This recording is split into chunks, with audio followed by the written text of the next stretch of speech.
Hello, everyone. Welcome back to another episode of our Foreign Correspondents Talk series. This is the 2025 edition. I'm Alan Herrera. I run editorial operations for the Association of Foreign Press Correspondents, that's AFPC-USA. And on this series, I get the great opportunity to talk to journalists, foreign journalists in particular, and I get to meet really interesting people and hear their stories and share them with you. And today, I have the lovely opportunity to speak to Stéphanie Fillion, who is a French-Canadian journalist. Happy to have Canada here. I think this is the first time that I've personally interviewed a Canadian journalist. So welcome. Um, yes. And Stéphanie is a United Nations correspondent. She's worked for multiple publications. She's largely freelance, but she's done work for Radio Canada. She's done work for La Stampa. She's done a lot of very interesting things that we are going to delve into today. So I will give the floor to her, but thank you, Stéphanie, for being here with me. It's great. Thank you. Am I your first guest of 2025? You were going, you were going to be, and then somebody jumped ahead of you. But There you go. yeah, but you were the very first person I ever spoke to about being a 2025 guest. So you are special in that sense. Absolutely. Well, Um, what an honor no matter what, and great chatting. um, so Stéphanie, can you tell me, when did you realize that, oh, I want to be a journalist, and how did you end up pursuing that? When you were younger, did you have an idea that, oh, I want to write, I want to tell stories? What was it that motivated you to get to where you are today? Yeah, so I think my primary motivation was always I wanted to write and travel. And pretty early on, I was like writing stories about the pyramids of Egypt and stuff like that. And I just really wanted to see the world. And I found out there was a journalism school not too far from where I'm from. So it just kind of connected where I was like, well, yeah, journalism really sounds like it makes a lot of sense for me.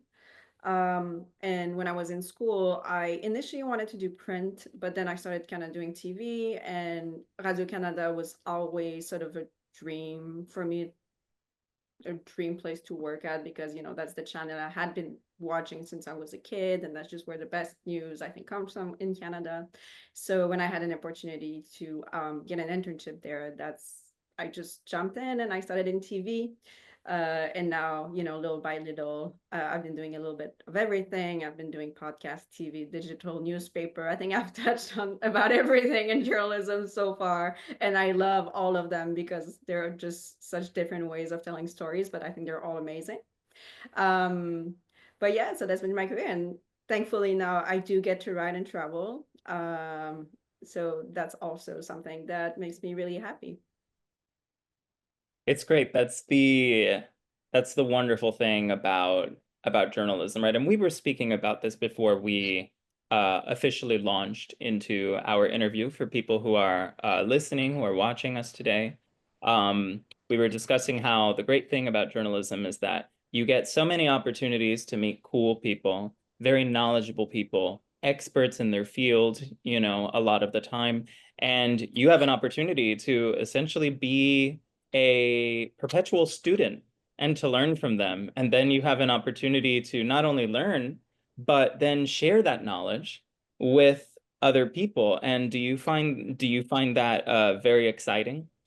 Yeah, it is definitely the best part about being a journalist, I think. It's just, when you're somebody who's curious, who loves to learn, but also who loves meeting new people. In general, journalism, although journalism has changed, and I think a lot of journalists now do kind of more desk jobs.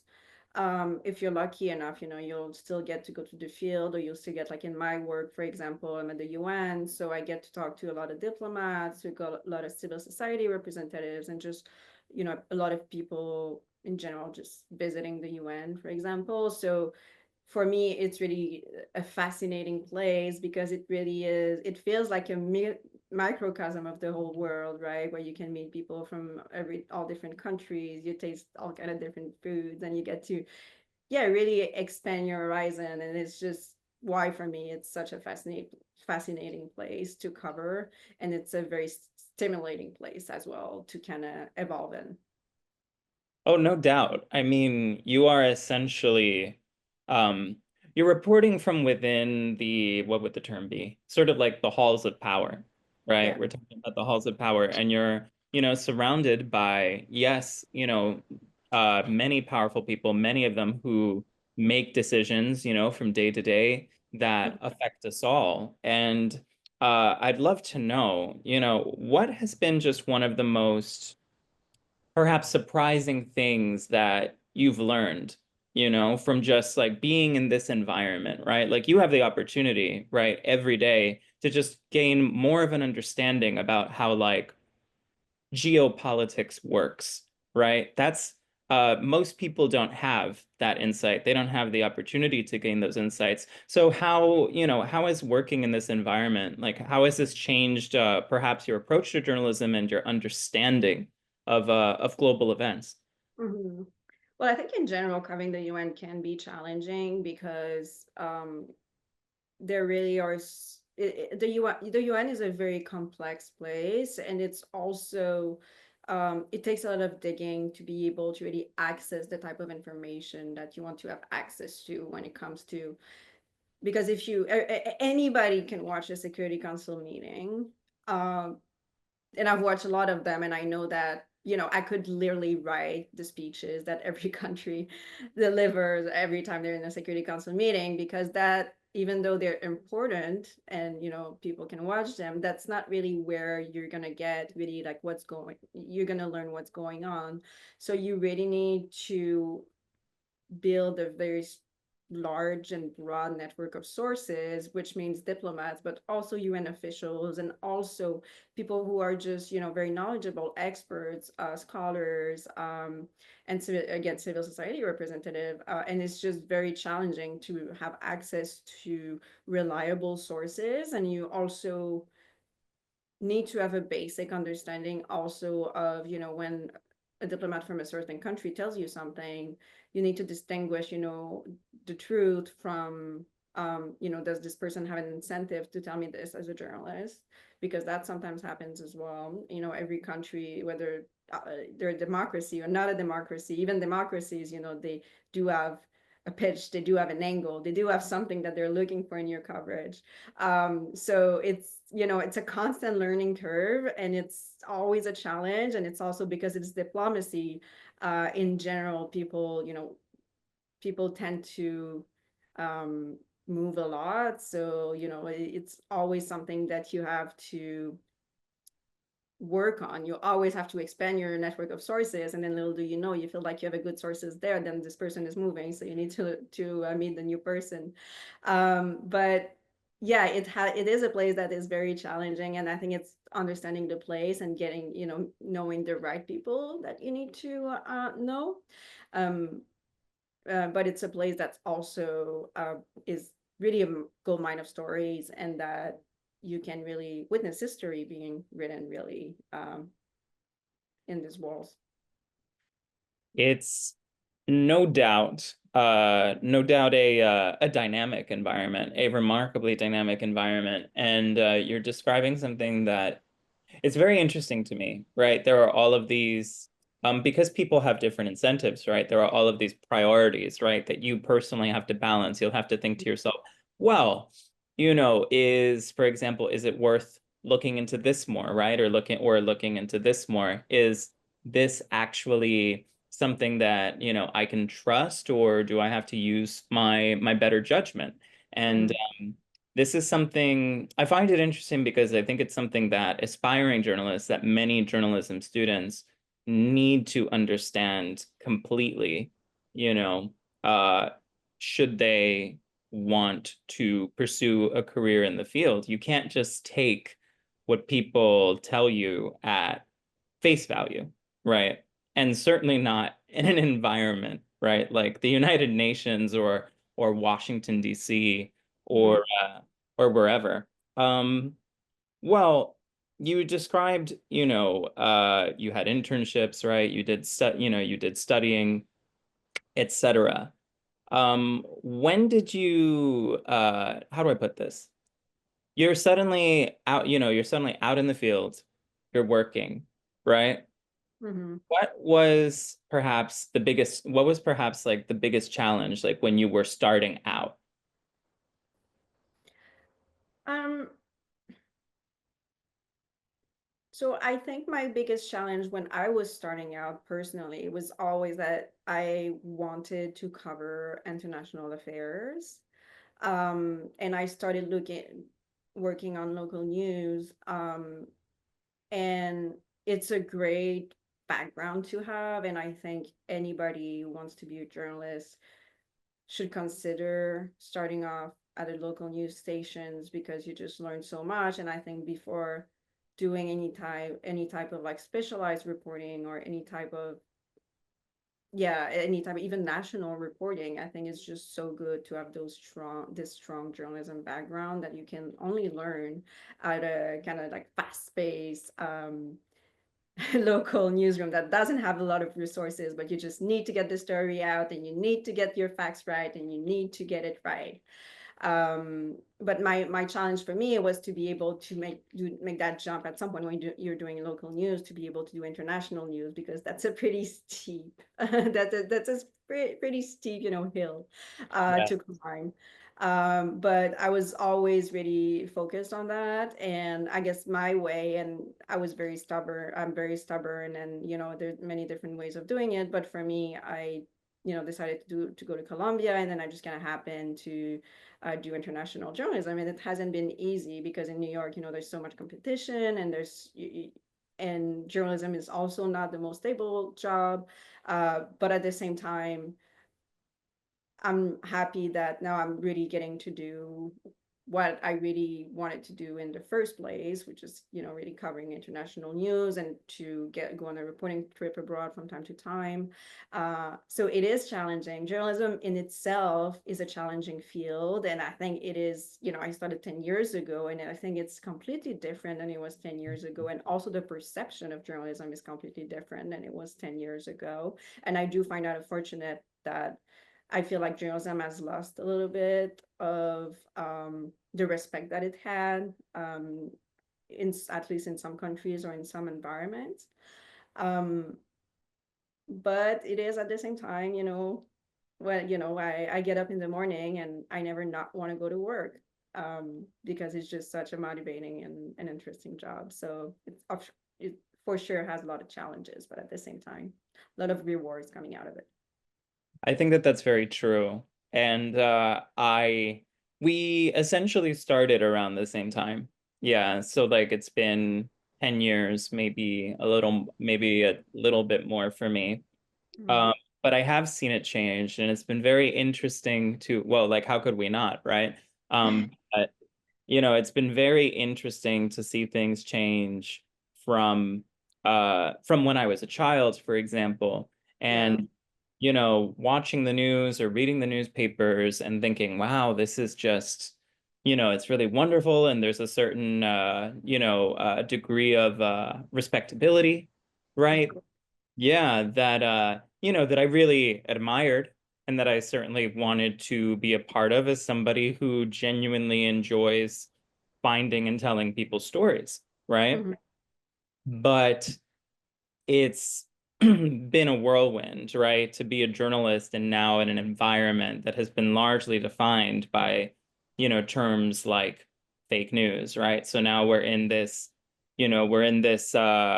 environment, right, for lack of a better word right now, but we're in this environment, right, where we now have to deal with those challenges, and we're talking about misinformation and disinformation to an unprecedented degree. I never would have thought, for example, that we would be living in an age of artificial intelligence where like we could actually be having these conversations and to see, how it's impacting our field. How do you, with this in mind, then, like what do you feel about artificial intelligence and, what it might pose for journalists? How do you think it might impact you as a journalist? Um, AI is for sure scary. And I think that we're already seeing it for sure. There will be jobs in journalism that will not exist if we think on in a short-term basis, but also in the long-term basis, on a long-term basis. If we think about especially those jobs where it's just very basic stuff like rewriting a press release and like that, I just don't think there's a future in those kind of basic story writing anymore. And maybe there will be a pivot towards more maybe editorial jobs in terms of just editing, in terms of those jobs that require a little more oversight that cannot be done by a computer. That being said, there are a lot of opportunities coming out of AI. And if I just think about, and it's something that's been around forever now, but just think about other AI that's a transcription software. Mhm. That's that's something that's changed my life. Like it's made my life so much easier. And I think there are some tools that will also help us as journalists. And I think in a way it's up to us. Are we gonna just be scared and give up, or are we just gonna learn to work with it and see how we can benefit from it? So I think for me it's just a matter of kind of seeing like how can I work with AI in a way that improves my performance, that helps me work in a way that's more efficient. Um, because I also think there is a bit of a panic about AI, and I think, I don't think as of now it's not that good.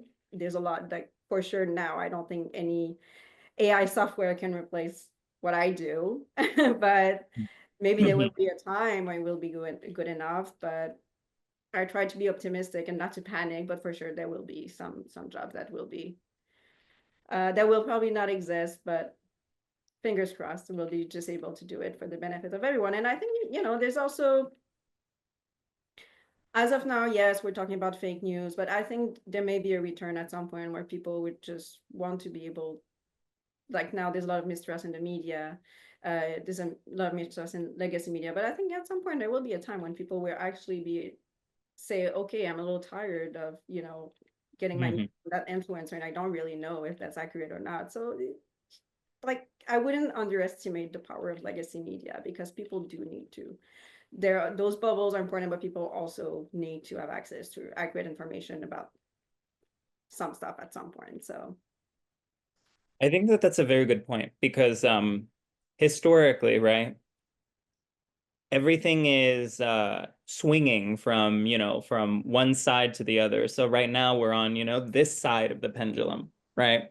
And then on the, eventually it'll swing back. That's just history, right? That's like the number one thing, right? In any history course that I've ever taken over the course of my life, any history teacher I've ever met has always told me, like it's not a constant, there's always a backlash of some kind eventually, and yes, then things inevitably bounce back towards some kind of equilibrium, yeah. right? Yeah. And right now, unfortunately, and this is why it's such a challenge for us and why it can be so frustrating for members of the general public, Mm-hmm. right? Yeah. They're like, what in the world is going on here? Right? And then which I completely understand as somebody, right? Like we're also members of the public. That's the thing, right? Many people, again, because of just how things have evolved, there's this idea that journalism is just, oh, it's an elite profession, right? Like here we are, and I represent a press freedom organization, and you work, for the UN, right? But at the end of the day, we're still average people who, see there's just as much at stake, that affects us. Mm-hmm. And there's a certain love and passion that I think you have to have in this field, as we've, discussed a little earlier, in order to be able to in order to take these events, these happenings, and just pass down that information to people so they can make the decisions that are right for them. Right? Yeah. So Well, essence of journalism, right? This is the most basic aspect of journalism, and I think people forget that it's a profession. It's not just somebody declares is a journalist or that person's a journalist. It's something that you learn. It's a craft. There are methods that you need to use, and it as it influence and its place in society. Um, and even if right now it may not be as recognized as it could be, I'm optimistic that, yeah, that continuum will bounce back at some point, that this pendulum will bounce back at some point, yeah. I think it should. And again, I think that especially for any aspiring journalists who might be watching and listening to us today, it's important for them to keep that into perspective because they don't have, you know, my experience. They don't have your experience. We're speaking, you know, the two of us as professionals, right? We've been in it for a while. We Yeah. might be a little jaded at this point, where not in a bad way, more of like you sort of learn what to. This is something I've learned as in this field in my time, right? You just learn what to tune out. You know, you learn what to tune out. You become very good at knowing, well, that's not a story, and like, and that's not, you know, that's less important, right? Or that's irrelevant. You become you gain pretty good judgment, and that's something that it's a very valuable skill that I've also found has lent itself to my life outside of work, right? It teaches you to just focus and center yourself. And Mhm. I guess that this goes into a question perhaps that's coming to mind now about the basics of self-care, right? So, you know, it's not an easy job sometimes, especially when you're dealing with like, again, right, in your case, there are all these world leaders and there are diplomats and stuff like that. So there are all these big personalities and there's a lot at stake and there's a lot of pressure because it's such a competitive field. But at the end of the day, right, like how do you take care of yourself, Stephanie, right? And maintain your enthusiasm because there's so many things that are happening from day to day, right? That can challenge, right, our feeling of whether we belong in this field or not. For sure, because it is true that um, I'm hearing the world is not the most optimistic place right now, and especially when you read the news, rarely those stories are very optimistic or make you, you know, happy. Let's say there are some positive news, but in general, there's just the nature of journalism. The nature of news is you'll focus more on the problems than on the solutions, right? Um, and I have a lot of friends who have just become so tired, and a lot, and increasingly, and even people who sort of are in the journalism field or in even the diplomacy are telling me, I just stop reading the news. Hmm. Um, and I understand. Obviously, I don't advocate for that. But of course, for us journalists, we have to always be kind of plugged in on the news. And it does have an effect, maybe eventually, on our mental health. Because it's constantly, and especially when you deal with the UN, international affairs, it's very often humanitarian crises. And you have to find this balance where every day you hear about these atrocious numbers of people starving around the world, and you need to make sure that these aren't just number for you, but that you always are connected with this reality, that even if that number is it's one story, every single one of them is an individual and they all have a story, and you always need to keep that in perspective. So I think as a journalist, you it is hard to disconnect being a journalist from your life, because you know, if it's Friday night it's 9 p.m. and you know something huge happened internationally, like I'm not really gonna say it's Friday night. Like I'm still gonna want to read, I'm still gonna know what's happening, just because this is it is what it is. I'm just interested in it and I need to keep up on it with it. And you know, it may eventually be something that I write about.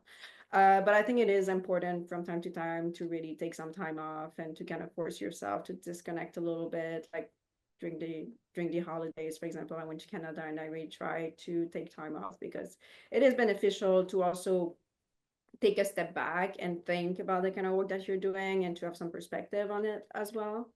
Mhm. Um, but that notion of self-care, I think, is really important.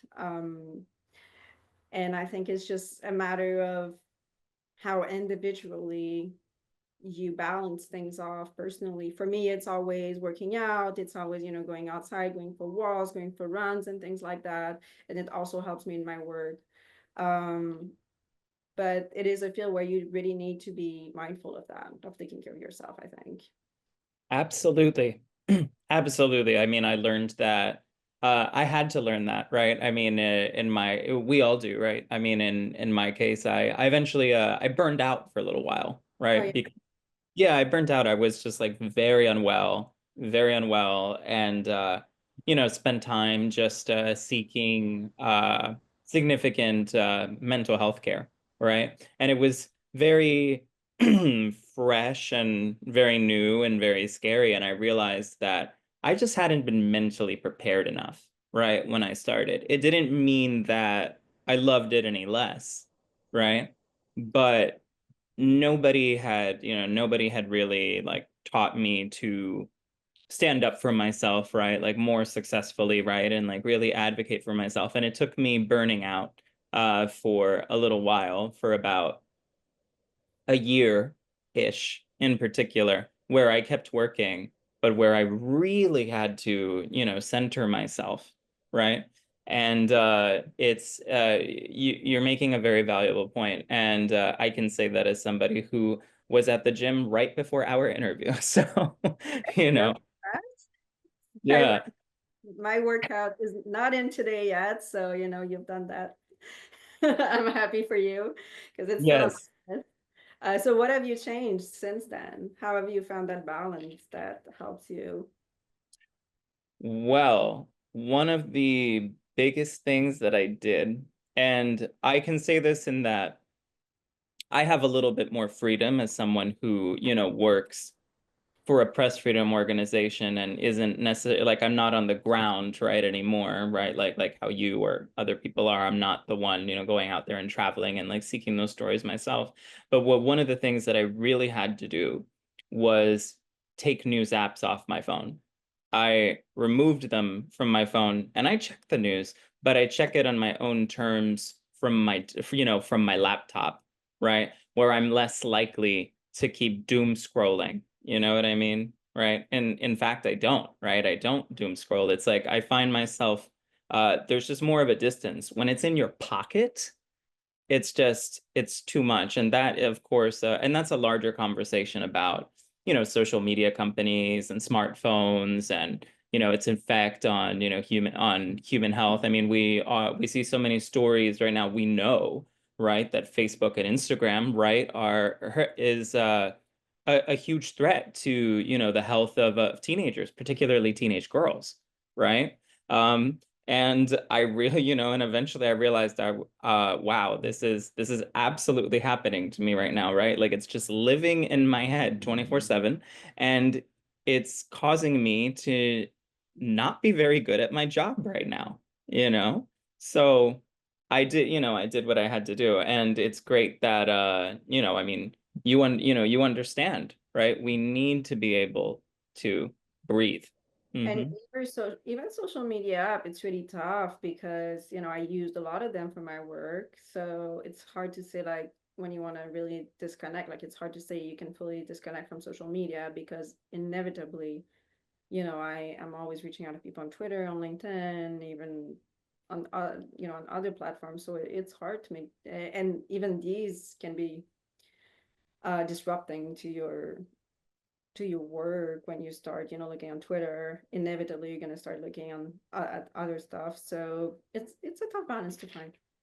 Absolutely. Absolutely. And certainly in, again, it's just such a highly charged and competitive field. So you do need to brace yourself right when you enter and to just generate good habits, healthy habits, right? And maintain them.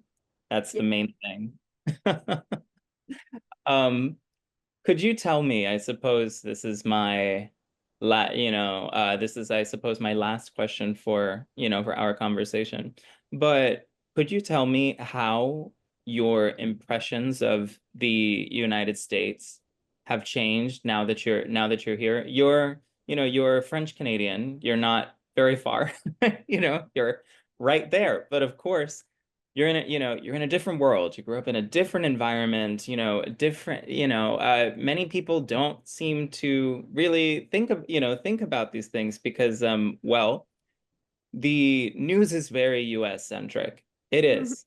It is. Sadly, there are fewer stories coming from other parts of the world that are just as fascinating, right? Or similarly important. So, you were, from the outside looking in, and now you're here. So how has your perspective been altered over time?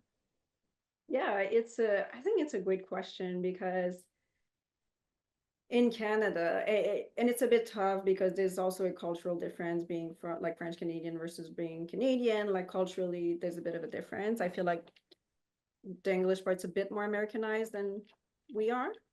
But that being said, there is still the feeling that, we are so close to the US. Like the US, they're just our best friends, they're our closest allies. And that is why the news of early January, when President-elect Trump, said that Canada should become the first 51st states, was so shocking to Canadians because it's like, hey, we're your friends. Like, why are you doing this to us? Um, and I think it was for many, it was really, um, it was a bit of a turning point, and we'll see what happens with it. But I think it's a turning point in terms of the hostility. In general, it's always more of a partnership, granted that everybody knows that the US is the stronger partner of the two, but it's always been a bit of a partnership and it's a super close relationship. So kind of seeing a bit of hostility between the two was very surprising, I think, for a lot of people in Canada. But I think for me, it's always interesting because we're close to the US, but at the same time, there's a lot of differences between the two countries. In Canada, I think there's a lot of thoughts about, why can't they just figure out their healthcare and stuff like that. It feels like for us, it's just not that it's easy, but for us, it's just, I think there's a lot of people feel for Americans in terms of having access to good healthcare. And there's some other issues that culturally are a bit different when it comes to arms controls and things like that. But I think for me, what was really, when I really noticed the difference the most when I moved here. And I think it's more about the way society is structured, about really I want to call it the hyper liberalism of the US, where really every aspect of your life, I think, in the US is influenced by the free market, whether it's like what school you go to, or even like what type of like brands of milk that you buy. All of that is so much more influenced in the US by the free market than it is in Canada. And I think it's just the way, our social safety net system is built, I think just leads to, and there are good sides to it, there are good bad sides to it as well on both sides. But I think this is really what distinguishes the US and Canada the most. That and all the weird accent and the abut that many people make fun of. I'm really grateful that you've spent time with me here today. You've provided so many valuable insights. It's a pleasure and it's an honor for me always. And I want to thank you, Stephanie, for not only being here but for just being a good friend and supporter to us at the association. So thank you. Of course, thank you so much for having me, and it's always a pleasure to collaborate with you guys.